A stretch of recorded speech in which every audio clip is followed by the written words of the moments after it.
are looking live at the CrossCountry Mortgage campus in Berea. Hello, friends. Nathan Zegura, joined as always by Ken Carman. This is Browns Live, presented by CrossCountry Mortgage.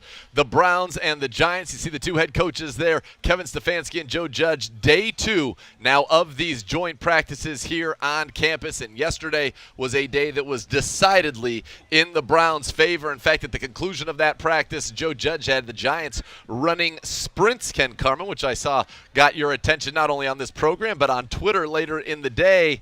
And the Giants have come out hot, as it were. They came out with their hair on fire, and so we've seen a little bit of a different day today, much more physical, much chippier out here today. Well, Ken. you know, Nathan, you couldn't have two bad days. The Giants have come out. They've come out stronger today.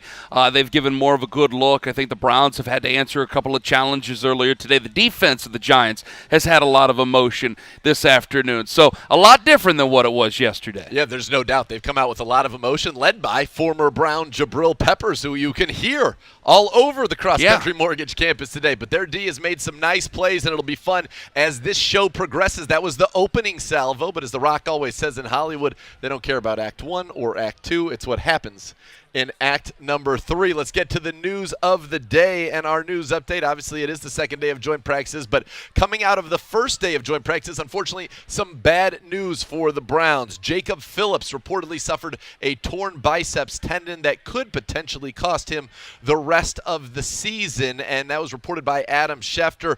Now, the Browns did not make a move putting Phillips on IR. They did, however, make a couple of moves, and that was to release running back Corey Taylor, wide receiver JoJo Ward, and they brought in not one but 2 linebackers. Montrell Meander, who had been cut on Tuesday, he's back with the Browns, as is Willie Harvey, who spent time with the Browns in 2019, an undrafted free agent out of Iowa State. It was in training camp with the Browns a year ago, so he does have some familiarity because, look, you go into this game on Sunday, you need guys that can play at the linebacker spot, Ken. Well, you know, when the injury first came down this morning, you know, we were live on air, and it was a downer for a lot of the fans. A lot of the fans wanted to see more Jacob Phillips. They were excited about him.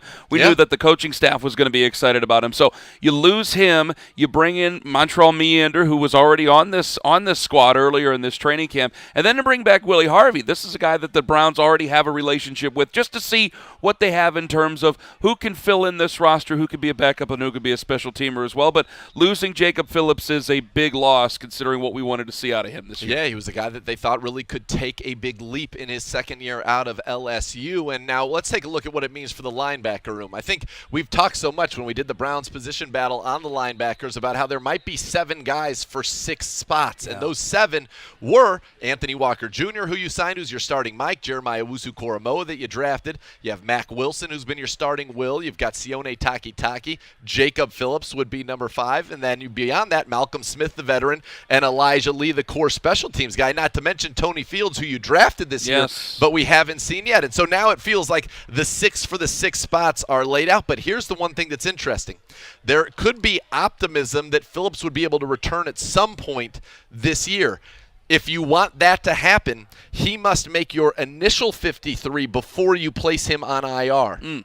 And then you're able to have him come back. If you were to place him on IR prior to that and thus free up a roster spot, he would not be able to come back this year. That means he would be on IR for the remainder of the season. So in layman's, do you put him in stash and then see what you can do after that? Is that how that would possibly work for the 2021 season? If you think that he can come back and they want that to be a possibility, he must make your 53. So that means you probably go into your 53 with 7 linebackers, which means you got to pick up a spot somewhere else before you can put him on IR and hopefully get guys back in. And these are the challenges that injuries present. You know, you talk with guys in the front office, and sometimes you say, hey, there are too many guys for this spot. And they say, well, unfortunately, injuries have a way of working that out, and in this case, it feels like in our linebacker room, it does. The good news is that's a position where you have tremendous depth, and you can withstand that. And you've got veterans in Anthony Walker, Malcolm Smith, Elijah Lee, along with your young guys, JOK, Mac Wilson, and Sione Takitaki, who for young guys are entering their 3rd season with the Browns. Yeah, it's going to be something to see how this thing works out this year.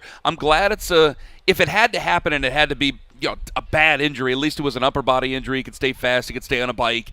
Try to keep his wind up. Try to keep his athleticism up. Because if you can bring him back, especially in a 17-game season, if you can bring a guy like that back, he really started to blossom in the second half last year. So if we can salvage anything this year, we want him to be healthy and have a long-term future with this team. But if he could salvage anything here, it'd be a great thing for 2021. You're right about that. Quick little news update, and then we'll get to some fan questions from the best fans in all of sports using the hashtag Browns Live, because our program is for you guys. Actually, we'll take that question now. At Bake to Higgins, who has proved themselves the most during training camp so far? Who hasn't? Right. Who hasn't? I think there's plenty of a lot of people like to ask that question. Donovan Peoples-Jones is in this mix. I would say that Demetric Felton is a name that we have said every single one of these shows. Defensively, I've been a big fan of Elijah Lee. I always want to call him Eli Lee after my son. Elijah Lee. A.J. Green's a guy that everybody's excited about. But it obviously is Demetric Felton, and it obviously has to be Donovan Peoples-Jones, too. Well, I'll give you one on the defensive side of the ball. Sheldon Day, the defensive tackle. Yes, Sheldon Day has had a tremendous camp out here at the CrossCountry Mortgage campus. He carried that down into Jacksonville, where he had a sack, a tackle for a loss, and a forced fumble in only 13 snaps. That's a pretty good day's work. He's been unblockable in one-on-ones. Ask the Giants. They saw that earlier today when they were doing some D-line, O-line, one-on-one blocking. Sheldon Day has been a force, and he brings to you a situation now in your defensive tackle room where you've got maybe too many guys for the spots you originally thought you were going to have in Andrew Billings, and you got Malik Jackson. Day has been, some people think the second best defensive tackle here on the CrossCountry Mortgage campus, not to mention last year's third-rounder Jordan Elliott, this year's fourth-rounder Tommy Togiai. So Sheldon Day, he's one of those guys, he just keeps making plays. He's a good football player, and he's shown it. If you keep finding ways to make plays, we'll find a place for you, because defensive tackle was a weakness for this football team last year. So we want to see some of these guys who can help out. You mentioned Malik Jackson. There's other veterans that are on this team that can help out. You want to see more Sheldon Day. All right, the Browns and the Giants now going to get into a 7-on-7. I think it's going to be a 7-on-7 red zone period, and this would be a good period for the Browns offense to pick it up, get into a nice rhythm as you look at Baker Mayfield there getting ready to lead his offense. Jarvis Landry and James Bradbury exchanging pleasantries. Some news, though, from today. Greedy Williams went in earlier into the field house. We have not seen him since. Porter Gustin has gone into the field house, as well as Nick Harris. And so what does this mean? Well, at corner, Denzel Ward wasn't practicing today. A.J. Green not practicing either. So your starting corners on the outside in a base set are going to be Greg Newsome today and Troy Hill. When they go into a nickel situation, Robert Jackson and Brian Allen have been out there opposite Greg Newsome, with Hill sliding inside. So that's something to look at. And Greg Newsome has slid inside a little bit today as well. But you're thin now at corner. You're thin at defensive end. Good news, though, is that Myles Garrett and Jadeveon Clowney both had the pads on. Both have been out here, just not participating in any team portions so far. All right, here we go. 7-on-7s in the red zone. Baker back, looks out to his right, complete to Jarvis Landry. And what we want to see here is this offense establish some rhythm. This is a drill that is slanted towards the offense. There is no line. There is no pass rush. And so you want to see the Browns offense get into a good rhythm here after a little bit of a slower start. The Giants came out amped up, and the Browns are going to have to match that intensity. And we still have more team periods to go, obviously, where you can really carry that through, but a good start with a nice completion there to Jarvis. Get some rhythm, get some speed going. It's exactly what you said. The Giants came to play today, especially after that performance yesterday. They were upset with their defense, really upset with the entire faction of what they were trying to do. The ball out quick again, and Nick Chubb, plenty of room up the left side there, and that would have been one in a game. Nobody would want to try to tackle him on that, but great, quick decision there from Baker Mayfield, getting the ball out to Nick Chubb. Trying to get him. It's like a bowling ball, medicine ball with pipes with those arms. He could just run you right over. He's too tough. Yeah, sometimes you go in there, you try to lay the hit on him, and instead he gives you the old Chubb crunch, and you're the one who ends up on the ground. Thank you very much. I'm here all week. All right, Mayfield and the Browns offense 2 for 2 now in this 7-on-7 drill. As he's in the shotgun, going to take the little snap from Corey there. As you see David Njoku and Davion Davis looking on in the background. Mayfield again holding it a little bit. The ball's out over the middle. Jarvis Landry once again. And Jarvis Landry, he's a guy who's been waiting, I think, for these joint practices so that he can go compete against somebody who isn't a Cleveland Brown. And, boy, he has been spectacular here today as well as yesterday. He's been spectacular his entire career as a Cleveland Brown. Comes in, really sets the tone emotionally, and it's hard to do that from that wide receiver room. So he's a guy that I think this wide receiver room looks up to. We know in the preseason game against Jacksonville, Davion Davis and him, they've really come together and really connected with each other. So you know just how much of a leader he is. All right, so Baker, a perfect session there in the 7-on-7s. In now is Case Keenum looking for the back of the end zone and Kadarius Hodge, and it's a little overthrown. Saw Jadeveon Clowney in the pads, which was a nice sight to see. Mr. Clowney and Myles Garrett in the pads, and I was joking with JoeThomas earlier, who is in town for this Sunday's broadcast on News 5, and I said, if you're a tackle and you come in here on Thursday and you see those guys off to the side, you're like happy. You come in on Friday and all of a sudden they got the pads on. He said, that's when you go, Coach, I feel something in my hammy. I don't know what's happening to me. It's my arm. It's my other arm. Case Keenum in the shotgun with Demetric Felton to his left, and it looks like it might get out to Felton quickly, and it does. Felton with a nice grab there. And Demetric, again, we've talked about him, what he does. And yesterday, it was almost unfair watching him work one-on-ones. Now, those drills are slanted significantly in the favor of the running backs and tight ends working the linebackers. But when you go from being in the receiver room the whole time, and then you get to go do that against the linebacker, that was one where Joe said, I guarantee you the starting linebacker said, let's get a third stringer in here. I don't want any part of that. You don't want to be looking bad. You don't want that on that tape. You know, we talked about him yesterday, just that kid out of UCLA, getting a chance to really get some coaching, get something that he can really sink his teeth into, and get going with this offense. You know, it's funny. The running backs they tease him a little bit whenever he returns to their room. They're, oh, you're going to join us today. Well. Oh, you're going to be a running back. How nice of you to come spend some time with us as you see Case Keenum to JoJo Natson, who Supermans it across the goal line there for the Browns. And these 7-on-7 in the red zones, again, good drill for the offense. And what you want to see really is that good rhythm. We're still going to have some teams going in the red zone to come, and that I think will be a very spirited and competitive period as you see Baker Mayfield and the ones back out there going through these 7-on-7s down in the red area. And this is where the Browns were incredibly efficient a year ago, one of the top teams in the NFL. As Mayfield looks right, comes back left. No! Touchdown to old Donovan Peoples-Jones. Everybody loves him. Who couldn't love him? Why wouldn't you love him? Bigger, faster, stronger. Oh, the Nets are going up behind us. That can mean only one thing. Perhaps we're going to get to see some kicking coming here in the near term, or perhaps they're just providing some security for us, Ken, because the ball somehow there's a ball right over there right by you. I don't think they care if I get hit, and I really think care. The people watching on YouTube would love for me to get one in the back of the head. It would just be more entertainment, wouldn't it? I'd like it because it would distract from John Johnson and my handshake attempt yesterday. All right, go to the Cleveland Browns official Pro Shop. You can visit the Pro Shop at First Energy Stadium to get the 1946 jerseys and the entire 1946 collection commemorating 75 years of Cleveland Browns football, all proceeds benefiting the Cleveland Browns Foundation. If you can't make it to the Pro Shop, you can call 440-824-3427. Don't go anywhere. When we return, we're going to get into some team action here in the CrossCountry Mortgage campus on Browns Live, presented by CrossCountry Mortgage. Hi, I'm John. I'm a pharmacist for Discount Drug Mart, but that's not all I am. I'm a healthcare provider, good listener, and a problem solver. I've been a pharmacist for Drug Mart for over 30 years. And that's a long time to get to know your patients. And each week we hear as many concerns as there are patients. Just the other day, I special ordered a medication for Mrs. Briscoe, just to make sure she didn't miss a dose. I'm proud that our patients trust me with their pharmacy needs, and I promise that Discount Drug Mart will always be there for you. They said it couldn't be done, but somehow CCM was able to close this home in just 21 days. Carl, how'd you pull this off? Oh, hard work, dedication, grinding. Were you ever worried? Well, you know, Chloe, they pinned us in deep in the second bedroom, inspection issues, but we regrouped. Knew there was still a lot in play. Well, I'm sure the Franklins were pleasantly surprised. We got a good organization here. A lot to look forward to. Good luck with the next close. And there you have it. CrossCountry Mortgage is dedicated to getting it done. When you're a single mom, you're not just mom. Sometimes you're dad, teacher, coach, protector, disciplinarian, playmate, and provider. It's a lot for one person, but Paramount Advantage Medicaid is here to help with health insurance for you and your child. You'll have access to excellent eye doctors and ear doctors, and your kid will get to see the pediatrician with the good suckers. All you need is a little advantage. Visit ParamountAdvantage.org today. No matter how early you're up or how late you're running, When you start your day at Speedway, we've got what you need to have a good morning. We've got it hot. We've got it cold. We've got it sprinkled. We've got it ready. We're here to make your morning a little better. Because when you get off to a better start, you go on to a better day.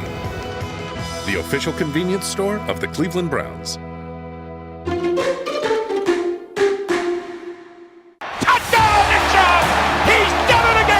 Be part of one of the most passionate fan bases in the NFL.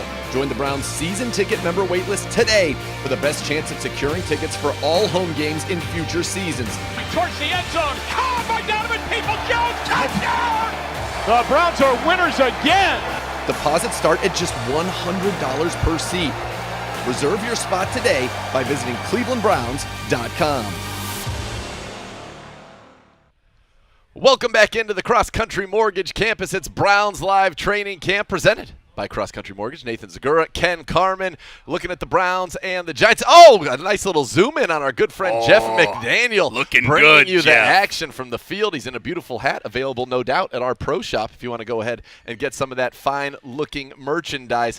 So a little field goal action happening behind us, which is why they put that net up to keep us safe. Chase McLaughlin, Cody Parkey putting the ball through the uprights for the Cleveland Browns out there as they have kind of a little bit of a pause. We're going to get in, I think, to some more 7-on-7 in the red zone, some teams in the red zone as well, which will bring you full coverage of that. But I think now is as good a time as any to get into our Browns roster battle presented by Discount Drug Mart, and we're going to take a look at the wide receivers. And this is a room that is deep. Ooh.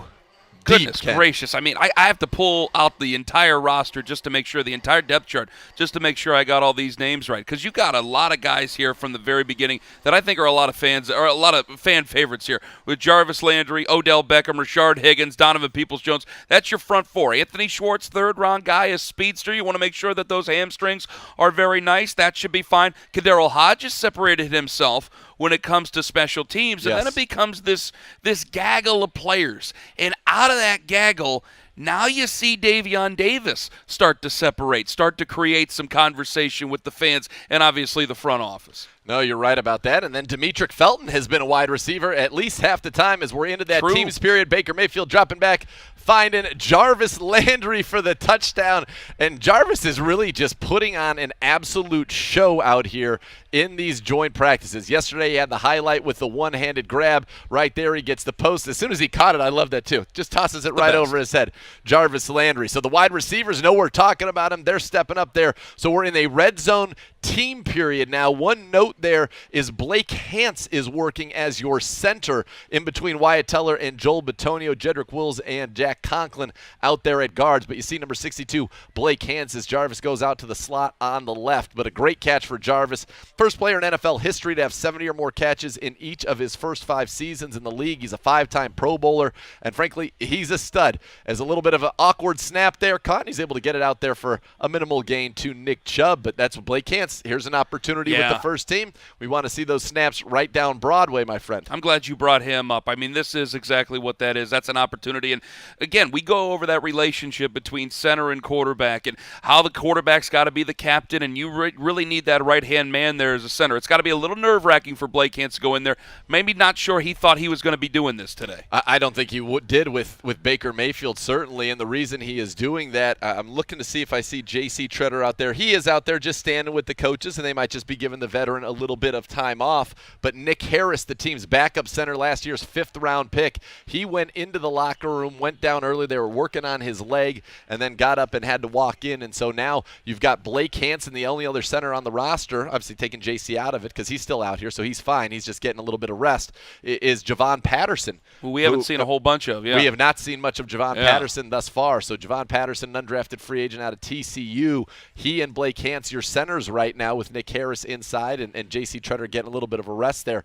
Nice to see Nick Chubb with a run. And the Browns' offense, I think, after a little bit of a slow slow start. Baker Mayfield said, hey, we got to wake up here. They've bounced back nicely, and they're meeting the physicality. Saw plenty of room to run for Nick Chubb. Baker in the shotgun, ball out quick. That usually means completion, and it does to Austin Hooper. Austin Hooper, your number one guy, your big free agent pickup last year. A lot is needed out of him. You know, a lot of fans were wondering, well, is it the system in Atlanta? Was it Julio Jones in Atlanta? Well, it could still be Jarvis Landry and Odell Beckham Jr. here with he feasts with, but I love this tight end room so far. David Njoku had a great day of practice yesterday. Yeah, and this whole tight end room, even Connor Davis showing up and playing well throughout big this fella, preseason. Connor Davis. He is a big target. 6'8" out of Stony Brook. Connor Davis. One fun fact about him is in his college career, he had 6 receptions total. Wow. And 1 sack because he also moonlighted as a defensive end at Stony Brook. And now he's in an NFL camp. He spent some time in the XFL as a blown-up play there. The Giants were on that one and able to probably corral Baker Mayfield, who just held on to the football.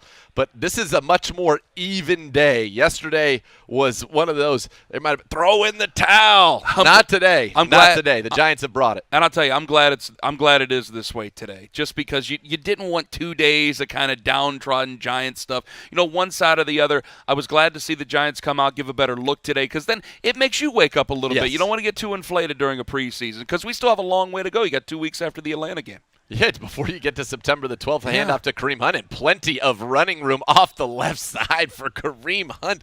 That was reminiscent the way he carried number 54 when he ran over Robert Spillane of the Pittsburgh Steelers 5 yards into the end zone in the Browns wild card win. And for Kareem, this is what he lives for, the opportunity to play football, to represent Cleveland, and to compete. And look, in practice against your own guys, yes, you are competing.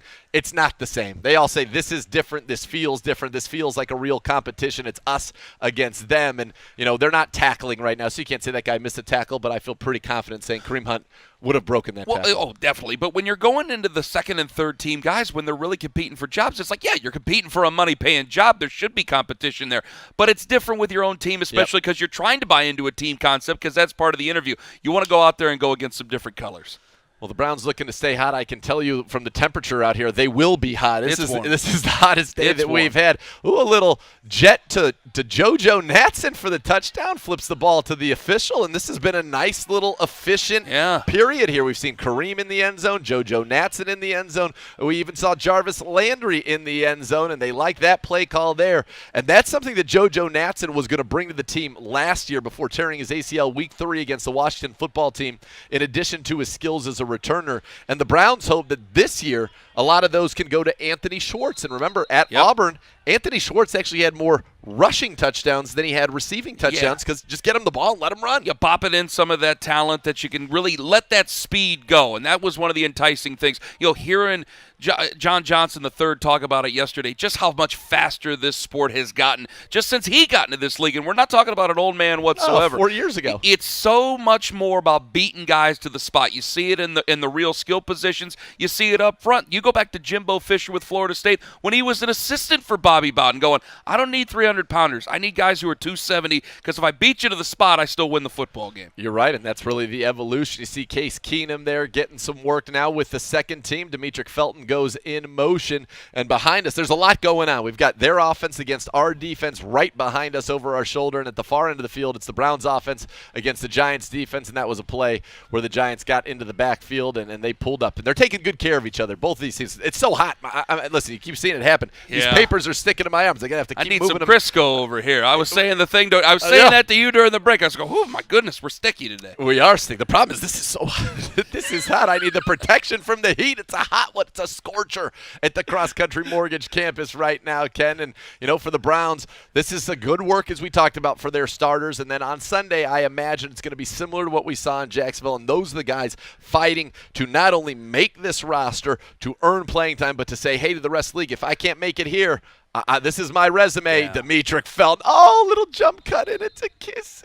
Don't running backs in 25 or receivers in 20. Anybody who can have a little jump cut and be wiggly in space, 25 is a great number for them. It looks great on Demetric Felton. It looks wonderful. It's going to look even better when it's on a Sunday instead of a hot Friday afternoon. I'm losing track of the days. What day is it? October? Listen. The bottom line is when you can run around like Shady McCoy, he's got a little Shady McCoy to his game. Yes, and Shady he does. McCoy looked great in 25. I want to talk about Dearness Johnson for a second. You see him, number 30, the third running back on your Browns, core special teams player. You know, the pass to Demetric Felton down in Jacksonville, the Keenum made over the middle, doesn't happen without Dearness Johnson in pass pro. And we got to watch the pass pro. It was the linebackers, the pass rushers, really, because this is a 3-4, so some of their outside backers here against the running backs and tight ends of the Browns. Yeah. And the only running back that was able to really stand up all game long to those, or that whole entire drill, was Dearness Johnson. He is a tough hombre, Ken. He is an inspiration for this offense. I love his story. You know, we've talked about it a whole bunch. A former charter fisherman, That's taking right. people out on the boats, and then finding his spot here in the NFL. Again, one of those survivors from kind of the regime that's building things up to where they are right now. It holds a special spot in a lot of people's hearts. It does, and you just love the grit that he brings, the determination, and the word, whenever you ask anybody in the building about Dearness Johnson, that you hear is trust. They trust him to do his job and to do it the right way. Javon Patterson in there now at center. He's got Colby Gossett to his right. Chris Hubbard out at right tackle. Keenum looks left, comes back. Oh, Kadarrell Hodge, little misdirection. I'm sorry, looked out to the right. Yeah. Came back left to Kadarrell Hodge, and he's dancing. And all of a sudden, look, again, this is a team red zone drill. So this is not a 7-on-7, but the Browns offense answering that early challenge from the Giants. And even though we've got headphones on, you know what it is here? What? Noticeably quieter, because they were awful loud early. The Browns Yes, are they all were. about their business. There's not a whole lot of chirping coming from your Cleveland Browns. They're here to put in the work, and right now they're putting in good work and getting into the end zone. It's a good thing. You got to make sure you wake up from the very beginning. We saw the early parts of practice. You're right about that, but it's gotten quieter because the Browns have taken care of their business a lot better here in this segment. Yeah, normally when you're at home, you want to hear the crowd, but in this case, because it's about, the players are doing most of the talking, you want to hear that nice hush, a little hush. As he looked over our shoulder, I think that was a sack there. I wouldn't mind calling that a sack at all. I thought somebody was in the backfield there. But again, who am I to say? Just as Kevin Stefanski said on the Baker Mayfield play to Hollywood Higgins, he was open. He goes, look, probably a sack there. Probably a sack, but that didn't stop the red carpet from coming out in Hollywood having a great time with it. Oh, it's great. It was wonderful to see these guys being able to play the way they are today. It is fun to see that and to see them having fun with the game. You look at Daniel Jones now leading out the Giants, and you would say, look, that was a touchdown right there, my friend. And the Browns' first-team defense. Now, a lot of guys not out there for the Browns on defense. We told you no Denzel, no Greedy, no Myles Garrett, no Jadeveon Clowney. Those guys all off today. But Ronnie Harrison has been getting some work in the team drills, which has been good to see. And you see Troy Hill there the Youngstown product. There you go. When you talk to Jeff Howard about him, you hear a couple words. Tough, gritty, tenacious. You saw it right there, and I don't know if were those pleasantries? Oh, was that yeah, a you wanna pleasant? make sure, was that a pleasant headbutt, Ken? You want to make sure you take care of this now that this is the time. It gets a little hot. Things can get a little bit frustrating out here. We know what happened with a couple other teams earlier this week, so you tend to, hey, let's all keep our heads here and make sure we get our work in. And that's what they're going to do. They're going to get that work in. All right.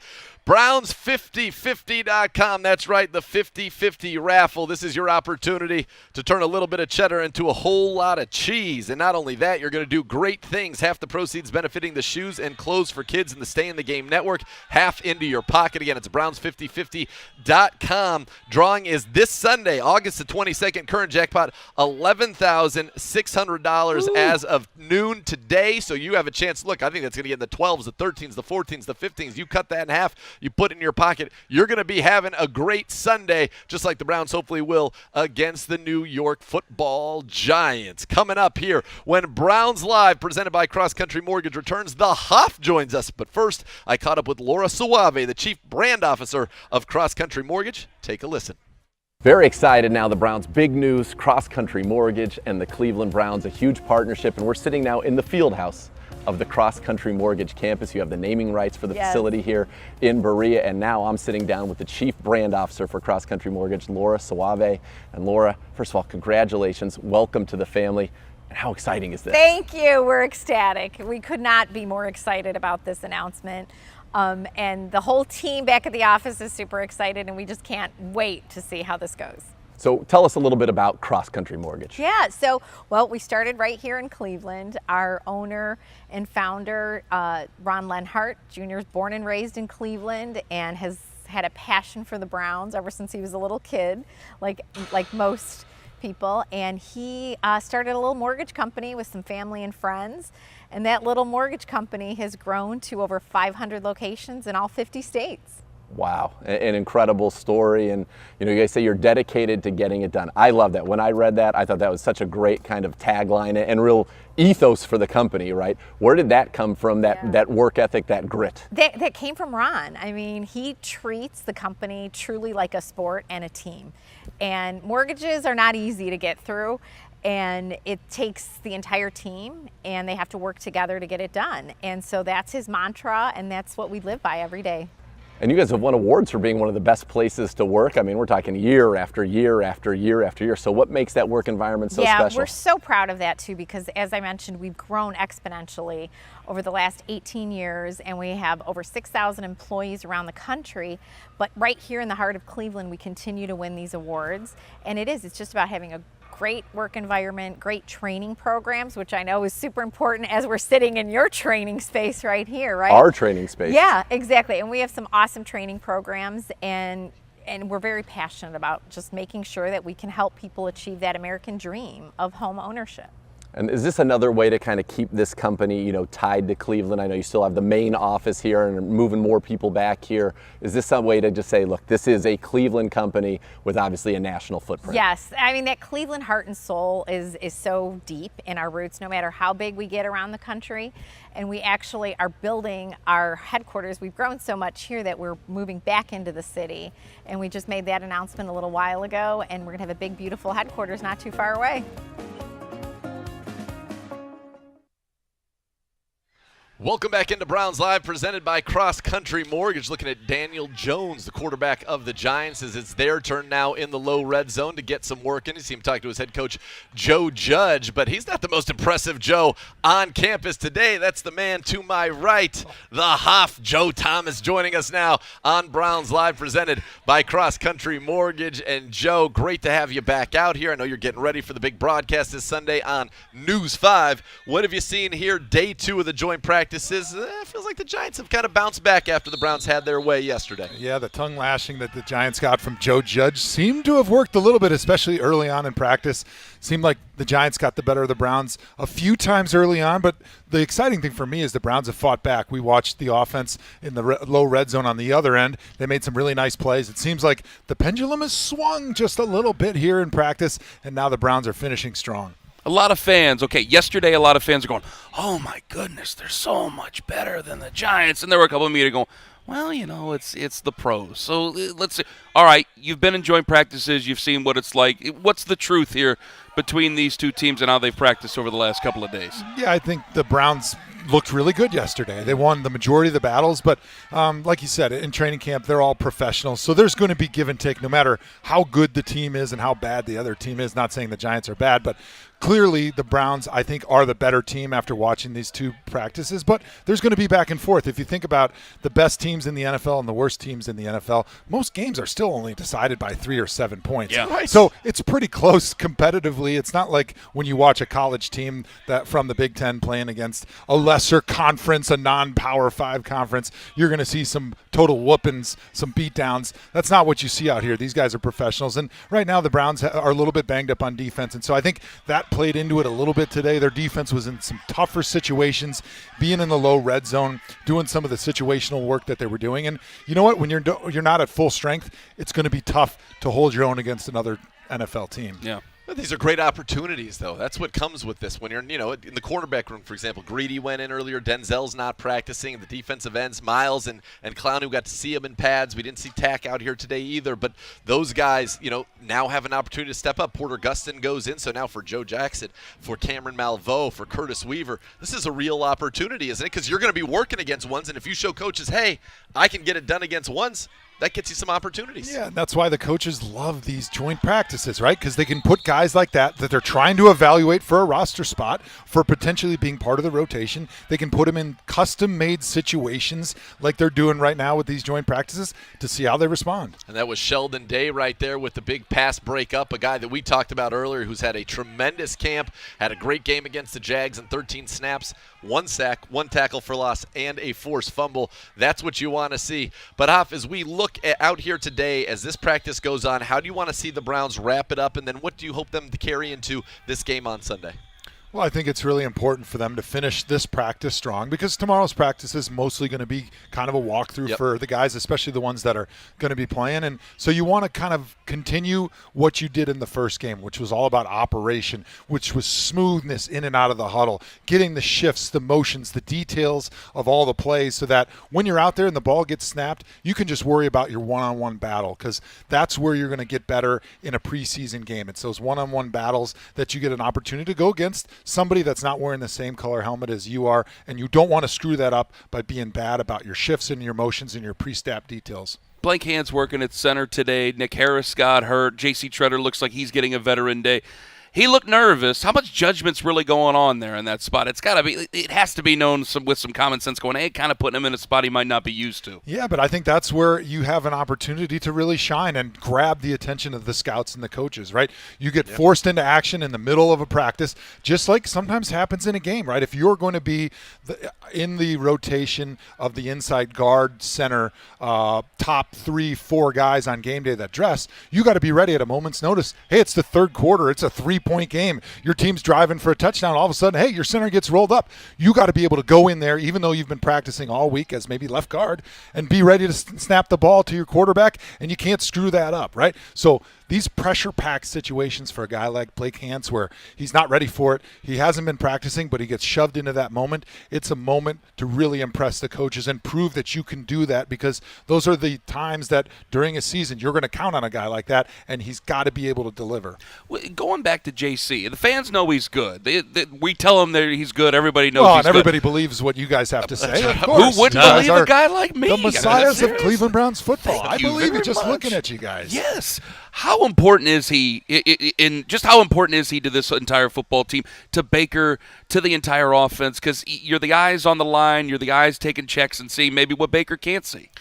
Exactly. You're the guy that is making sure that all the blocking assignments are appropriately divided on the line of scrimmage, which is the best way I can put it, because he's basically getting up there, he's identifying the Mike linebacker, and then all of the protections and all of the run game comes off of that. So if he wants to move all the players one way or the other to change everybody's blocking assignment, he has to be able to do that, and it has to happen at the drop of a hat. And he's got to be able to see what the defense is doing before they do it by the film study that he's had. Hey, this safety's moving off the hash a little bit. I know that is a trigger. It's an indicator for this blitz that's going to come. And if that blitz comes, we have to change our blocking assignments because the way we have it blocked right now, it's not going to work, and it's going to be a tackle for a loss. So I got to be able to see that. I got to be able to communicate that to everybody, and I can't miss a snap because I'm thinking about, I need to change the play, and all of a sudden now I didn't snap it when the quarterback was expecting it. We had a false start. Now we're moving back 5 yards. We're behind the sticks. Now we're calling 1st and 15 plays instead of 1st and 10 plays. It's those pre-snap, those operational penalties that Kevin Stefanski does not want to see. Only one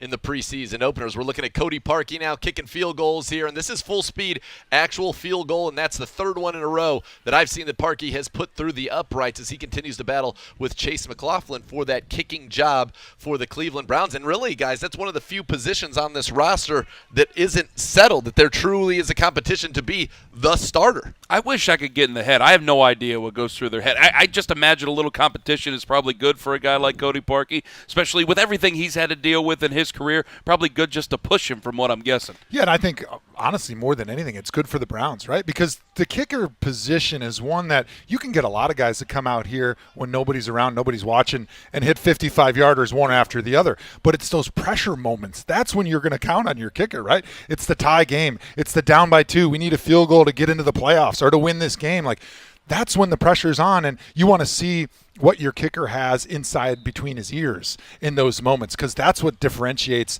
the good kickers from the guys that don't have a job. Yeah, and Cody Parkey made 4 in a row there to close out that scene. That's a good sign. That last one, it looked like, was from at least 45 yards out, and he put it through. Parkey, remember, last year, 11 of 11 for the Browns in the postseason, 3 of 3 on field goals, 8 of 8 on extra points. So they know in a pressure situation, he has come through wearing the brown and orange. See, McLaughlin put his first kick through the uprights. And don't forget, because of COVID, last year the Browns approached this position where they always had Matt McCrane. Remember, he was on the practice squad. They would protect him because if your kicker goes down, it's a lot nicer to have somebody here. And with the bigger practice squads, you can do that. So there's a good chance that even if Parkey were to win this competition over Chase McLaughlin, who's now 2 for 2, that he will remain. He could get picked up somewhere else, but if not, he could remain here as a member of this organization, ready to go at a moment's notice. Yeah, it's great when you know the kicker better than the guys on the street. That's a big advantage because you can make those little detailed decisions as a scout that maybe you're not going to make if you just bring a guy in for one day for a tryout, or you're just going off of how he kicked for some other team during the preseason. Like, just to kind of know how the guy thinks, know how he goes about his business as a kicker, I think helps you get into the mindset of what that kicker is going to be like in those pressure-packed moments where everybody in the franchise is counting on him. I think it's got to be impossible to almost do this job. Just because if you take a guy, if you draft him at all, there's this weird expectation. Oh, yeah. So they're usually drafted late. Like, you take a 6th-round guy like Demetric Felton, you're like, okay, we'll work you into the offense and away you go. And it's like, no, week 1, we drafted you. Go win us a game. Go save jobs. Let's get going here. It's got to be difficult. Yeah, it's terrible. I mean, can you imagine, pressure. like, you either make the team and you're the guy they count on, or you don't make the team. There's no, like, let's bring you along slowly, and it's okay if you make a few mistakes. It's like from day one, as soon as you pop out of your mom, you're ready, and you better be making field goals, or you're ass is going to the bench. And you see a lot Forever. of those guys who get drafted end up, it doesn't work out at their first spot, and then maybe they go somewhere else and it works out. And, even for a guy like Cody Parkey was a Pro Bowler in his first year in 2014 with the Eagles, and then he bounces around from there to the Bears. He has that, the playoff unfortunate incident that happens there, but now he's back with the Browns. Yeah, but it's always been interesting to me, like, how do you replicate those pressure-packed moments as a kicker, right? Me as a left tackle, I've been in pressure situations 1,000 times in preseason, in practice, in joint practices before that first game of the season. But as a kicker, you never get to really put yourself in that moment until it's there. And so you don't know how you're going to do. Like me, as a person that was so obsessed with preparation, and like I wanted to make everything in practice like a game. I wanted to think through every single thing I was going to see. So nothing that happened on game day was happening for the first time in my mind. As a kicker, you have to probably depend a lot on I can't remember the name of the word, but like visualization. That was the word I was thinking about. These big guns over here were distracting me. I do have a license. No worries. You gotta imagine a lot on visualization, because your mind doesn't know the difference between what you envision yourself doing and actually doing. So you got to put yourself in that moment, and you got to make yourself feel the ball coming off your foot. Close your eyes and hear the crowd. See it going. Close your eyes and smell the grass. Like all those emotions and sensory things that are going to happen on game day, you got to put yourself in that moment so that when it happens, it's not the first time. When you talk to some of these kickers, they say it's a lot like big-time golf, right? Because you have look, a golfer can hit a ball on the green from 150 yards in their sleep. A pro golfer can. Yeah. But doing it when it matters, Carman, of course. that's the hard thing to do. And for a kicker, it's the same thing. And so they focus so much on their process, right? The pre-shot, or in this case, the pre-kick process, the routine. So you're just locked in on your routine more than you're thinking about the moment, and that's why they try to freeze you. I'm going to throw off your routine with the classic freeze there. As you see Baker Mayfield and the Browns back out here now, and my guess is this is the 2-minute drill where you need a field goal, and so the Browns, this should be a move the ball period. The Browns on the far field, and so we'll see how this goes. You come out early here, and they're trying to get out of bounds. It's a quick connection to Hollywood Higgins who gets out, but the Browns in this situation, so yesterday you talked about this on Browns Daily. Yesterday you needed to go down and get a touchdown. Today, you need to go down and get a field goal to win the game. And so that's what the situation is here for the Browns. And this is where the Browns came through both offensively and defensively. Baker scrambling out to his left. Lots of daylight there. He's going to pick up some good yardage and wisely get out of bounds. But this is a great situation, and these are the ones that pop up, and these are the ones that are oftentimes the difference between winning and losing. Yeah, these situations are critical. This is the difference between winning and losing, like you said. And so everybody on the field for the Browns needs to be on the same page. They all need to understand the situation. They need to understand what do we need and what are we fighting. In the 2-minute drill, you're fighting time, you're fighting distance. However, timeouts that you have, those are gold bricks. They should only be used by the coach.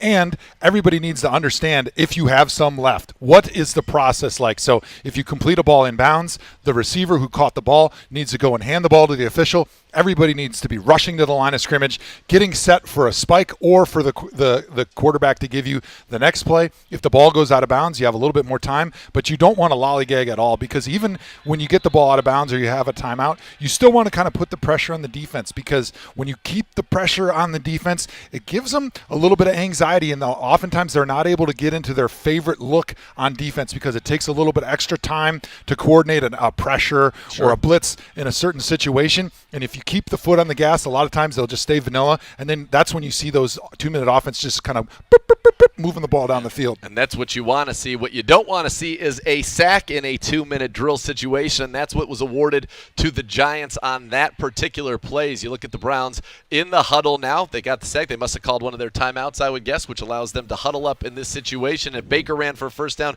this would be second down. I'm trying to look out there.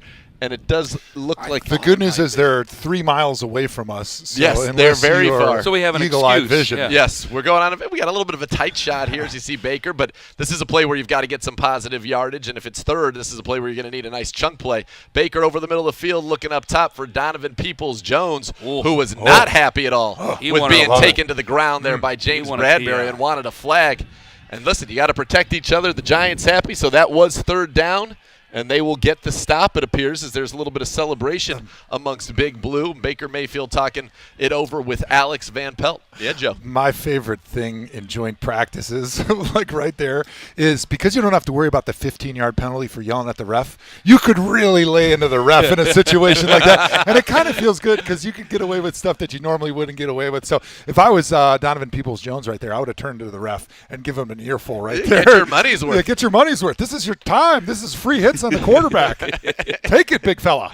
All right, and now the question will be, can the Browns defense answer here the challenge of the Giants offense? And it'll be a defense that, look, in a 2-minute drill in the season, you're likely going to have Miles and Clowney and Tack and Malik Jackson out there. You for sure won't have 3 of them. You'll probably have Denzel Ward, perhaps Greedy Williams out there. You won't have those guys either, but no excuses. Play like a champion. Well, Joe, I'm going to have to ask you, like, the importance of the middle linebacker, the importance of the guy with the green dot, it's got to come down to this, because it could sound like a fire drill during this type of moment. You're playing on your heels. You don't have guys that are there. You might have some young guys as well. This is a tough situation. Yeah, so these situations, especially when the ball is completed in bounds, a lot of times the secondary elements are getting the calls from a coverage and a blitz standpoint from the sideline, directly from the defensive coordinator or their defensive coach. Mm-hmm. So they're just doing hand signals because they don't have time to huddle up and listen to the middle linebacker. The linebacker's trying to coordinate anything he needs to with the other linebackers to just let them know, hey, this is the coverage, this is our front, and then to tell the defensive line. And then the defensive line, a lot of times, they're able, if it's just a straight rush,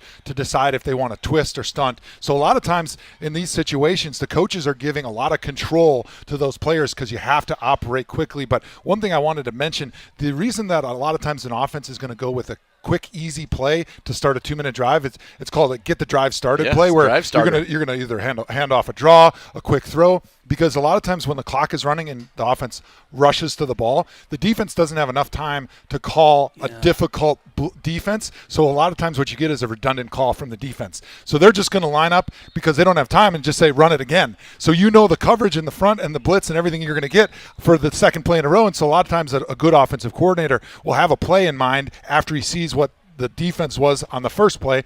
And that's why a lot of times if it's a 1 or 2 yard gain, they don't really care. They just want to get that clock moving so they can get up and start putting the pressure on the defense. All right, so I'm going to try to set the scene. If we can get a shot of the down marker, that would be great, because I believe on first down, Jordan Elliott came around on one of those twists and got a sack. Second down was a completion inbounds. Third down was a check down. I believe that this is fourth down. I can't see it completely from here, but it's either third or fourth down depending on how they're doing it. So third down. So there was a sack in there that they awarded to Jordan Elliott because they backed him up. So I don't know, maybe they blew off the second play and they called a little timeout before this one. So this is a play of great importance. But either way, it's a long way to go. If it's third, it looks like it's about 3rd and 15, 3rd and 20 even.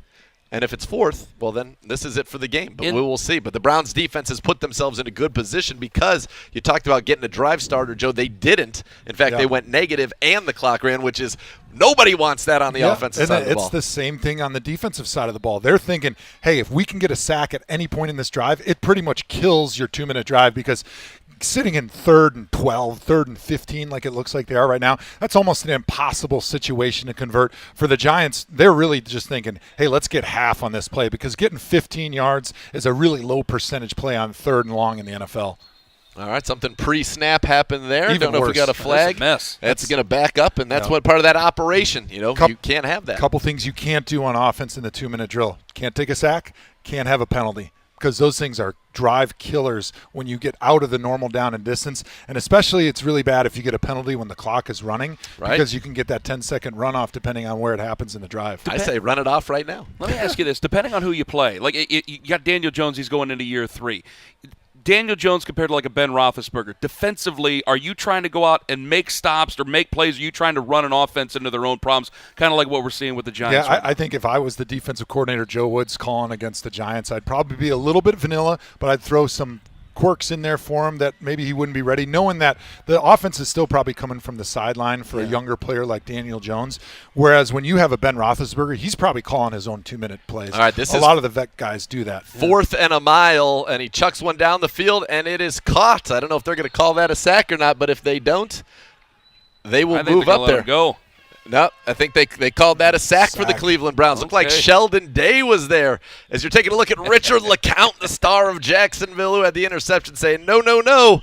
So the Browns 2 sacks on that one defensively, and when you think about the guys we talked about who weren't participating, that's how you make an impression on a coach, isn't it? No doubt, and one of the things that you and I are going to be laser-like focused on Sunday is that defensive line play. Yeah. We talked to Kevin Stefanski yesterday about, hey, how do you think the defensive line did in Jacksonville? And it was a little up-and-down review, and he really wanted to see somebody in that room make a big step this weekend against the Giants. He wants to see some guys on that defensive line make impact plays on Sunday, so that's where my focus is going to be big time this weekend. Well, we can't wait to be. I can't wait to be on the call with you again. Can't wait to hear you here as well. Tom McCarthy, yourself, myself, and perhaps maybe even a little surprise up there. Guest. A little special guest this Sunday on News 5. Head coach Kevin Stefanski addressing the team now. Hoff, always a pleasure. And when we come back here on Browns Live, presented by CrossCountry Mortgage, Hollywood Higgins will be the next one to join us here at the desk. You're looking at Kevin Stefanski addressing the Browns after the second day of work. And I think he's saying, good.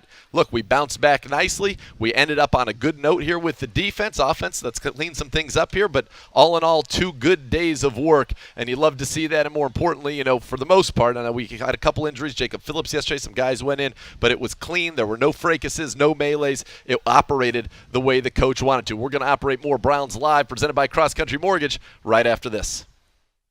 Spicy chicken nugs. We didn't say Wendy's, but you probably thought Wendy's. And you thought right. But you probably didn't think they'd be free with any purchase through the Wendy's app. Touchdown, Mitchell!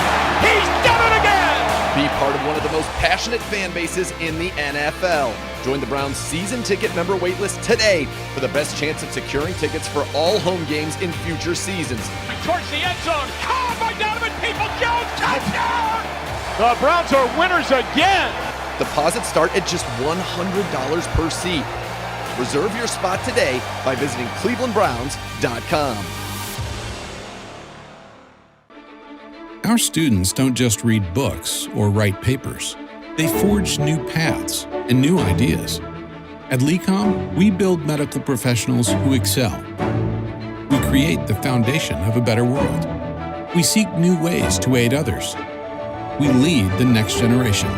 We guide the future of medicine. At LECOM, we make doctors.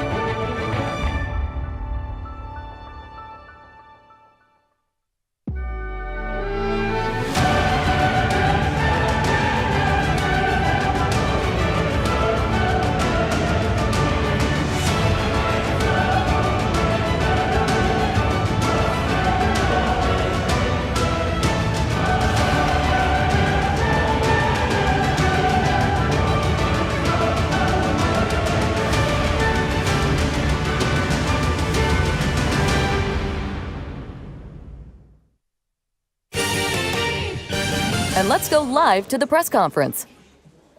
Do you understand what business we're in? When a homeowner comes to us, they're not looking for paperwork. They're looking to close a mortgage. And it's our job to make sure that happens. Closing. Not paperwork, not rigmarole, not red tape.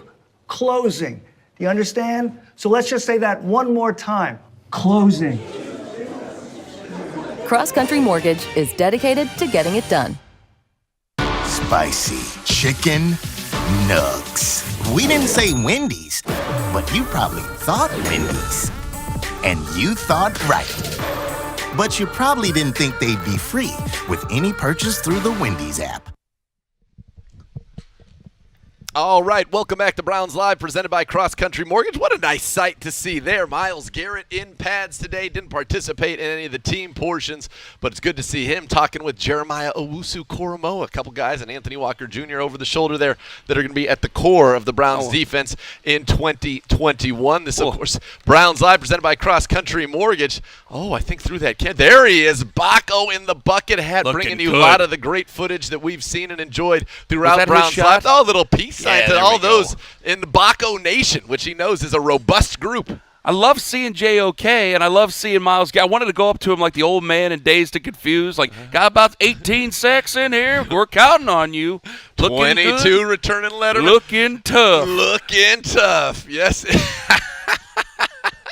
Gosh, I hope that we can somehow one day do a skit like that. File that one away for the future, where we get Carman right there like the old guy in Dazed and Confused. Yes, just saddle on up to Myles. Yeah, listen, you can ask the ski machine how tough he's looking. He broke one yesterday in an incredible feat of strength.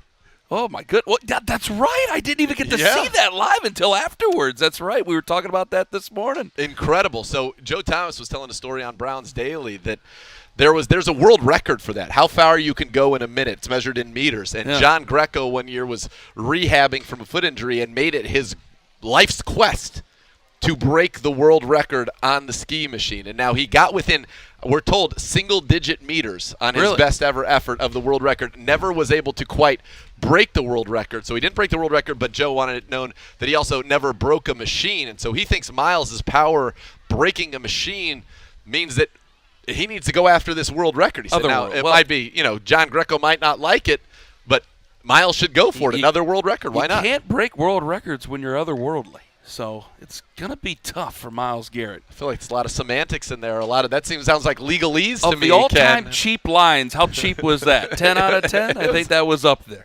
I was quite pleased with it. As we look at Baker Mayfield, they're talking with our guy Jody, used to be on the Browns staff before heading over to the New York Giants, talking with Hollywood Higgins, who will walk the red carpet right on over to our set in just a little bit here on Browns Live, presented by CrossCountry Mortgage. We'll ask him about the red carpet walk yesterday, about today's work, and many other things. Looking forward, of course, to September the 12th and the Kansas City Chiefs when the Browns open their season. Still feels so far away. Oh, to a lot of fans, we get the calls every day. It's like, we got to keep waiting for this guy. I know, but yeah, this is the time I like the calm before everything starts, because when you start playing for keeps, that's when we get a little bit antsy out here. So I kind of do enjoy these type of days. And then the moment that game ends against Atlanta, then that's going to be the longest 2-week period that we have ever had, because to have that extra week getting ready for that season, that's going to be tough. It is going to be tough. We are going to be hungry for it then. But look, when you live in Cleveland, you can't wish away any summer months. You're not allowed to wish away anything in July or August or even early September, which is just a lovely time of year to be here. And as you see, look, the sun is out. It is rather hot today. People say, it doesn't get that hot in Cleveland. Well, I beg to differ based on today's performance. It's been humid before. Today is just unbelievably warm. I hope that I don't look like melted butter in front of everybody. Today is a rough You day. look more like I can't believe it's not butter. Olive oil. I think that's your base. I'm a margarine, if you will. Yeah. Yes. Yeah. You are a Mediterranean people, Ken. Yes. Of course, as we know, the sun just turns your skin olive. It hits you and you just get olive and tan. It's just beautiful. It's wonderful. Thing. You stick an apple in my mouth, we'll have a big barbecue out here later. It's going to be great. We might need to get the Hoff out here now. I'll try to roast that thing, turn that spit around. We're obviously having a great time here on Browns Live. Hollywood Higgins will be joining us momentarily, hopefully. But again, great 2 days of work. We hope to get updates on Greedy Williams, on Porter Gustin, and Nick Harris, who went in. And we talked earlier about Blake Hance getting that work at center. That tells me something. That tells me that Blake Hance is in a very good standing with this organization right now, because you have another guy who is a quote-unquote true center on the roster, Javon Patterson. But right now they're saying, look, if there isn't a Nick Harris, Blake Hance might be the guy snapping the ball to Baker Mayfield in the season behind J.C. Treader. Let's get him those reps right now just in case. Yeah, they clearly like him. And I like to go down that that depth chart, a couple of the offensive linemen there, because we've talked about Drew Forbes for a long time. We've talked about Nick Harris. Of course, he's a former 5th-round pick. We're hoping good things for him. We're hoping that everything's going to be upright and all right for him. Chris Hubbard is a person that this team really likes as a person, let alone a football player. They're big fans of Chris Hubbard here. But to see Blake Hance in that spot, that's a great story for him. That's a great chance, because I thought he was a little bit nervous at first. We talked to Joe about it. Joe said, well, you know, it might mean a couple of different things for him when it seems Bill Callahan really has taken a liking to him. So we'll find a way to maybe keep him on the roster and see what he can do with this team. All right, let's get a fan question here using the hashtag BrownsLive. With the defense improving this year, will the Browns offense get sharper by training with them? And they say iron does sharpen iron, but we haven't really seen the Browns' first defense together since maybe day 3 of camp, and I think that's one of the storylines that we're going to have to pay attention to between now and September the 12th. But, you have to go against a pretty good offense led by Patrick Mahomes and the Kansas City Chiefs. It's been a deeper defense. I'll give you that. I think that's one of the best questions we've gotten during Browns Live throughout this training camp. It's been a deeper defense, so it does give you a better look naturally, but going up against Kansas City, going up against Baltimore, some of the very, very best, if not just the AFC, but all the NFL, I think that that's still going to be a little bit different. I have more hope for this defense, certainly much more encouraged by this defense, but you want to see the ones a little bit more. Yeah, you do. So you take a look at Odell Beckham Jr. there talking with some of the former members of the Giants. All right, we have to give a lot of thanks. You saw Baco, Jeff McDaniel, Drew Davidson has done so much on this program. Paul Taylor, our big guy Connor with a K, all of them behind the scenes have helped us up so much. So we want to appreciate them, and we want to appreciate you, the best fans in all of professional sports. For Ken Carman, for the Hoff JoeThomas, I'm Nathan Zegura saying we're going to have to walk the red carpet alone because this is the end of Browns Live presented by CrossCountry Mortgage.